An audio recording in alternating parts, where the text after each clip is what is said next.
کہ موجودہ سیاسی نظام غیر مستحکم نہ ہو۔ اچھا عادل بھائی، بالکل آخری سوال، اور آپ سے اجازت چاہیں گے کہ آپ سے میں یہ سوال ایم کیو ایم کے ایک ایم این اے کے طور پر یا پارٹی کے لیڈر کے طور پر نہیں، ایک سیاسی کارکن سے پوچھنا چاہ رہا ہوں کہ جو پارلیمنٹ کے اندر اور گورنمنٹ کے اندر جو حرکیات ہو رہی ہیں اس سے بالکل آگاہ بھی ہے، کہ آپ سمجھتے ہیں کہ ان حالات میں دوبارہ جی ایس ٹی کی طرف جاؤں گا کہ کیا وزیر اعظم ان حالات میں آر جی ایس ٹی کو بل کی صورت میں، منی بل کی صورت میں اسمبلی میں لا سکتے ہیں یا لائیں گے؟ میرے بھائی، گزشتہ دنوں وزیر اعظم صاحب کا جو ایک بیان سامنے آیا کہ جب پارلیمنٹ میں آر جی ایس ٹی آئے گا تو پھر دیکھیں گے، اور دوسرا آج ایکسپریس اخبار میں کائرہ صاحب کا اسٹیٹمنٹ لگا ہوا ہے کہ اگر اسٹیک ہولڈرز اس پر راضی نہیں ہیں تو پھر ہم آر جی ایس ٹی کا بل نہیں لائیں گے۔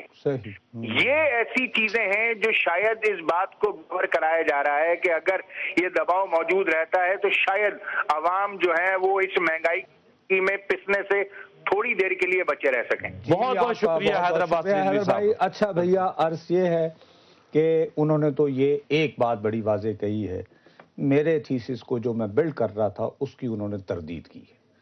انہوں نے کہا ہے وہ عدم استحکام کا شکار ہے، مخلوط حکومتوں میں ایسے ہی ہوتا ہے، اور آپ کی خواہش پوری ہوتی نظر نہیں فارملی یہ کہا ہے کہ مخلوط حکومتوں میں ایک تو ایسے ہوتا ہے، دوسرا یہ کہ جو بھی ہو جائے ہم پہل نہیں کریں گے۔ میری زبان جو ہے وہ کالی ہے، وہ یاد ہے نا ہمارے دیہاتوں میں جو کہتے ہیں کہ تھی اللہ والی کہتی تھی کہ گھر کا ایک بندہ جو ہے کم ہو جائے گا، اور خود بھاگ